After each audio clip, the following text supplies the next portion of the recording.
Pemimpin harus berani. Keberanian dirumuskan sebagai salah satu virtu atau keutamaan dalam filsafat Yunani. Platon misalnya merumuskan utamaan keberanian atau thumia itu terkait erat dengan kehendak untuk berbuat baik, kehendak untuk mencapai kebaikan tertinggi.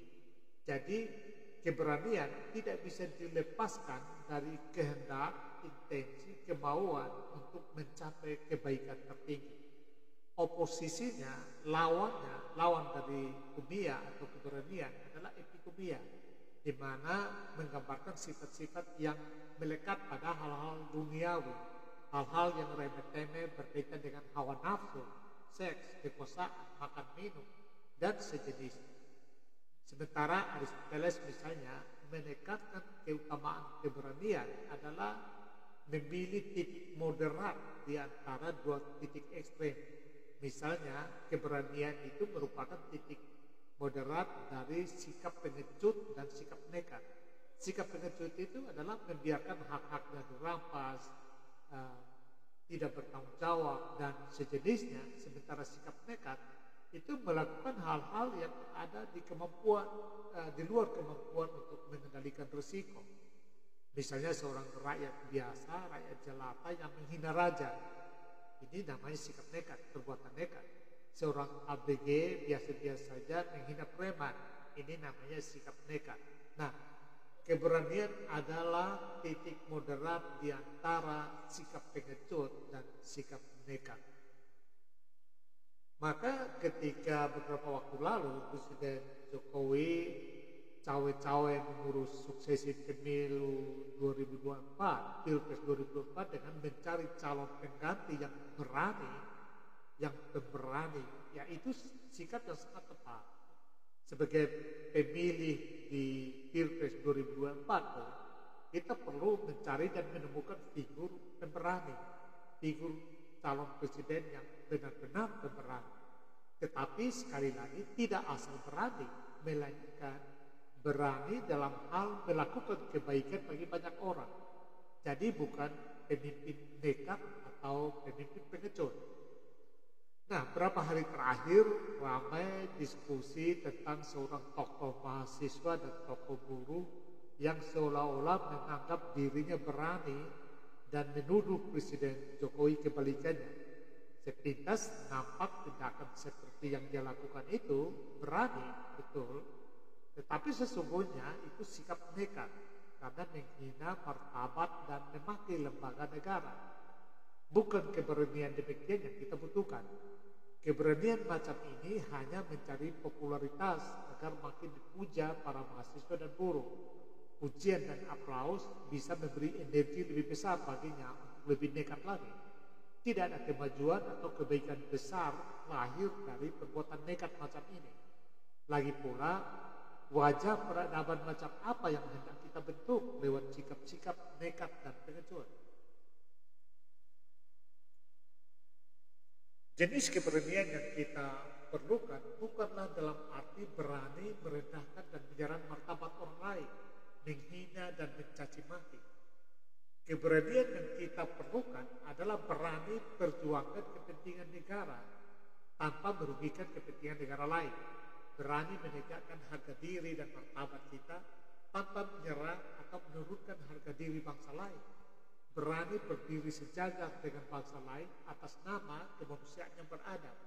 Berani melawan ketidakadilan dan menegakkan kebenaran. Berani membela hak-hak merdeka bangsa lain. Berani menyelesaikan konflik dan menegakkan perdamaian dunia. Berani menciptakan karya dan prestasi besar yang berguna bagi bangsa dan bagi dunia. Jokowi mencari capres yang berani karena Presiden Jokowi sendiri adalah seorang pemberani. Dia menunjukkan keteladanan sebagai pemimpin yang berani. Jadi tidak seperti dituduhkan aktivis dan pegiat buruh tadi yang sedang dipermasalahkan itu. Dalam 50 tahun perubahan signifikan itu sangat bisa terjadi.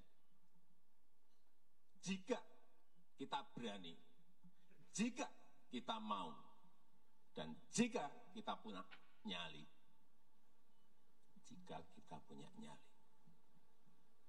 Bertekad, berusaha keras, bekerja keras untuk berani melakukan lompatan. Inilah yang kita perlukan. Keberanian Jokowi berada di level yang sangat tinggi karena memperjuangkan kepentingan yang lebih besar untuk kemajuan bangsa dan masyarakat Indonesia. Sementara keberanian dari tokoh mahasiswa dan buruh itu hanya memperjuangkan kepentingan diri dan kelompok, tidak lebih besar dari itu. Nah, berikut kita tunjukkan atau lihat beberapa bukti keberanian Jokowi yang membawanya ke level yang tidak dapat dilampaui oleh para penghina atau pengkritiknya. Pertama, berani menegakkan kedaulatan atas kekayaan alam kita. Jokowi menghadapi negara-negara besar, Amerika, Prancis, Jepang, di dalam kaitannya dengan usahanya merebut usaha-usaha tambang yang telah dikuasai selama Orde Baru sejak awal tahun 70-an. Freeport misalnya, selama puluhan tahun sejak 1973, kita hanya mendapatkan pembagian 9%. Sesuai konstitusi, seharusnya minimal negara mendapatkan 51%.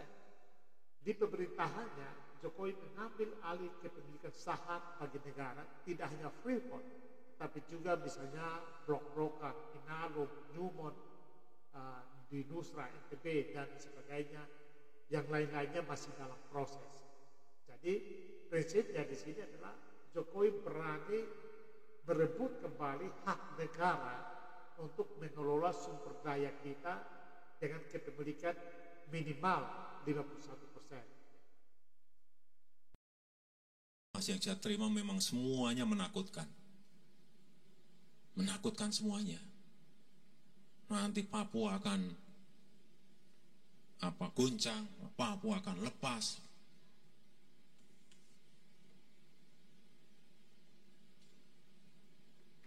Amerika akan marah.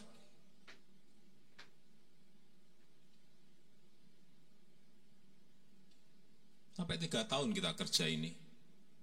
Dan menterinya maju mundur. Maju saya gitu kan. Jangan maju mundur. Yang kedua, Jokowi berani melawan Uni Eropa, IMF, Amerika terkait dengan kebijakan hilirisasi.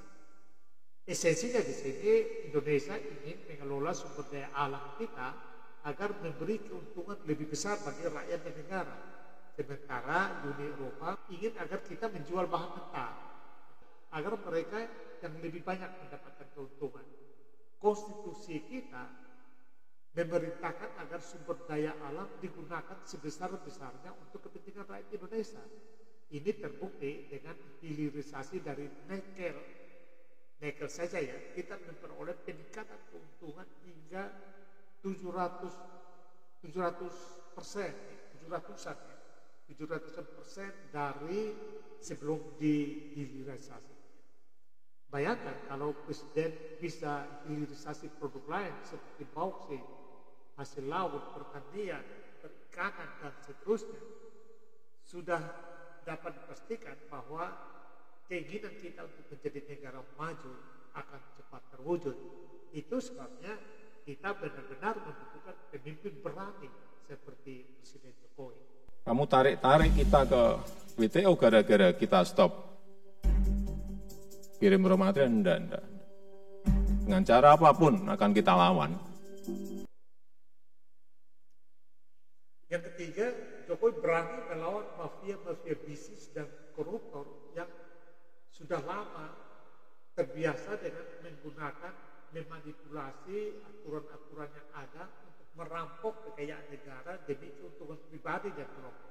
Itu sebabnya Jokowi bubarkan misalnya Petral ya, di tahun 2015, menciptakan Omnibus Law di berbagai bidang untuk memberikan kepastian aturan dan menciptakan efisiensi. Ini tentu saja membangkitkan kemarahan para mafia bisnis, lalu merancang berbagai serangan balik dengan tujuan akhir menjatuhkan Presiden Jokowi. Ini sudah terjadi berulang-ulang, namun Presiden Jokowi karena berdiri di atas konstitusi mendapatkan dukungan yang banyak dari masyarakat. menurut hasil survei terakhir ya, antara 80 sampai 90% rakyat Indonesia puas dengan kinerja Jokowi, itu membuatnya makin sulit untuk dijatuhkan oleh para pengganggu negara ini. Para pencuri atau mafia-mafia bisnis yang ingin mengeruk keuntungan bagi kepentingan diri dan tidak memikirkan kepentingan negara. Ini sikap berani yang harus benar-benar didukung, yaitu berani memberantas para tikus-tikus korupsi. Gangguan dalam bentuk demonstrasi, hinaan, makian, dan sebagainya itu menunjukkan atau merupakan wujud dari para pengganggu ini. Apakah Jokowi takut? Tidak. Jokowi selalu hadapi mereka dan Jokowi tidak pernah mundur selangkah pun. Kebijakan-kebijakan yang telah dirumuskannya tetap dia lakukan meskipun banyak tekanan. Tahu semuanya, ada yang senang impor dan tidak mau diganggu impornya. Baik itu minyak, baik itu LPG, ini mau saya ganggu.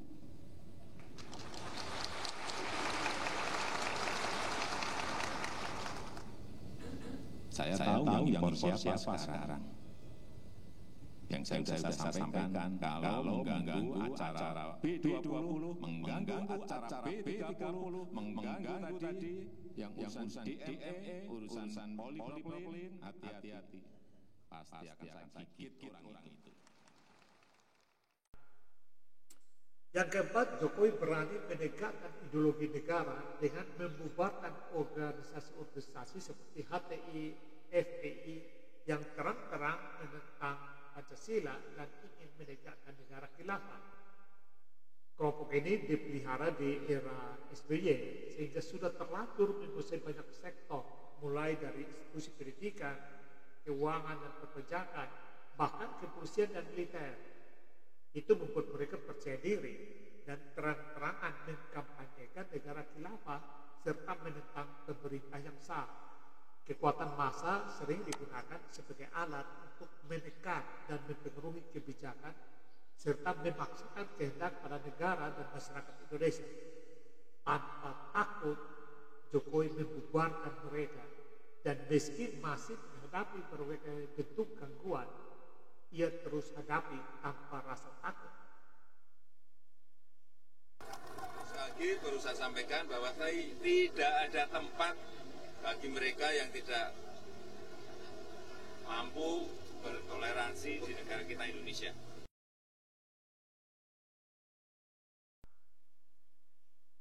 Yang kelima, menegakkan integritas wilayah Republik Indonesia.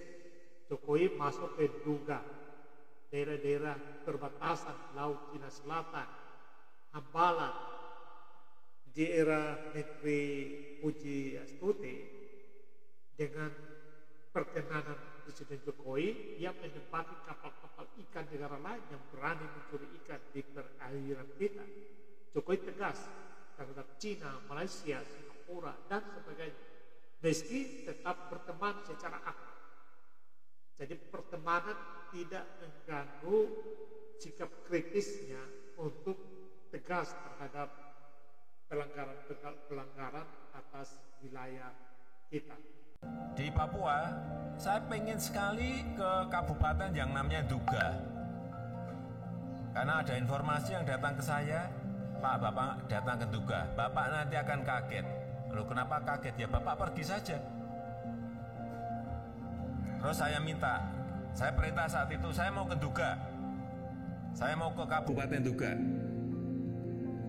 Oleh Kapolri, oleh Panglima, saat itu saya tidak diperbolehkan, Bapak jangan ke sana. Karena itu daerah berbahaya. Daerah rawan dan daerah paling rawan. Saya sampaikan saat itu. Saya ingat betul. Saya nggak mau tahu. Saya perintah pada Panglima dan Kapolri. Saya nggak mau tahu.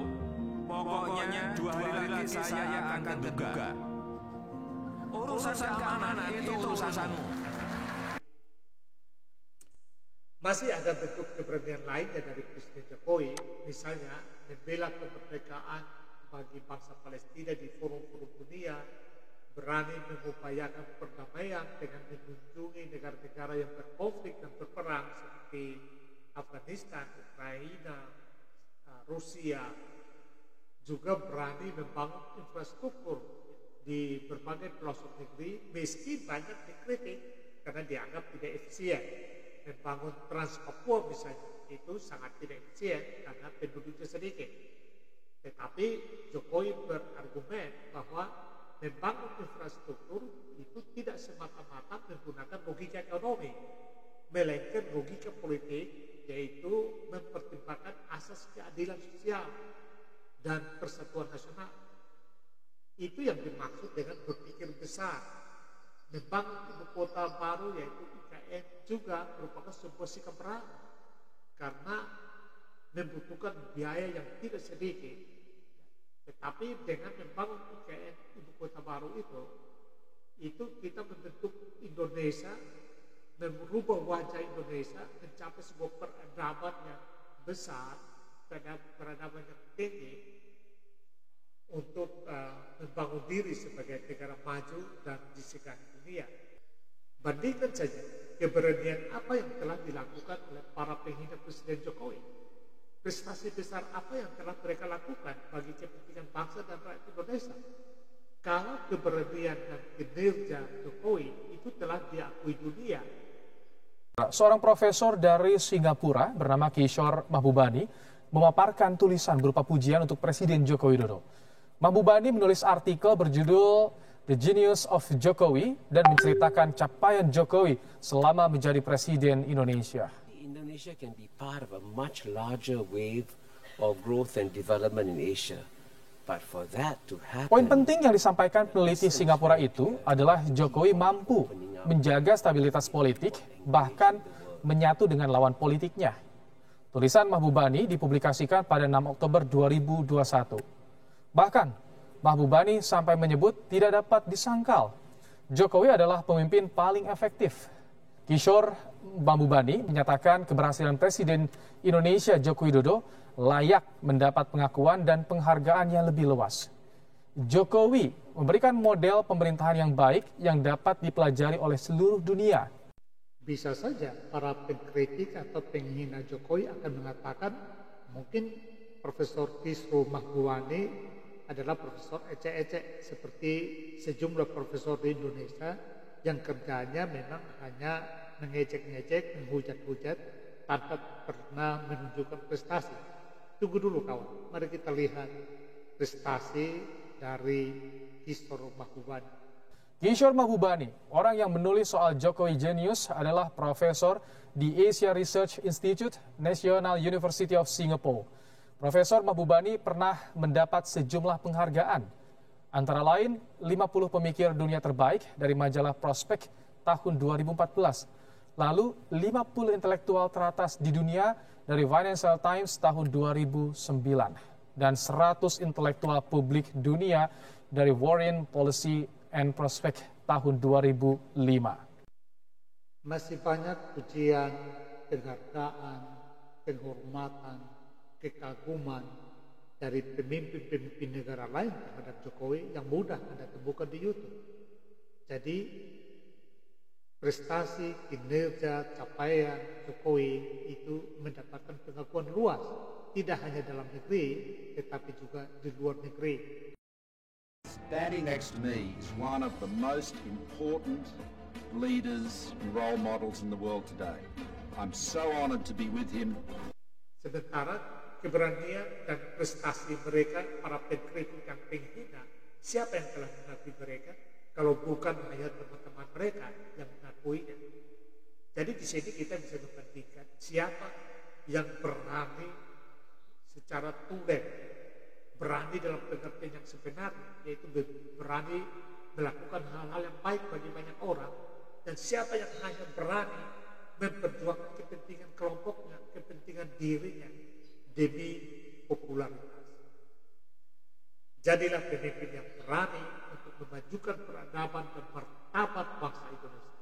Mulailah dengan memilih figur calon presiden yang berani di Pilpres 2024 nanti. Merdeka!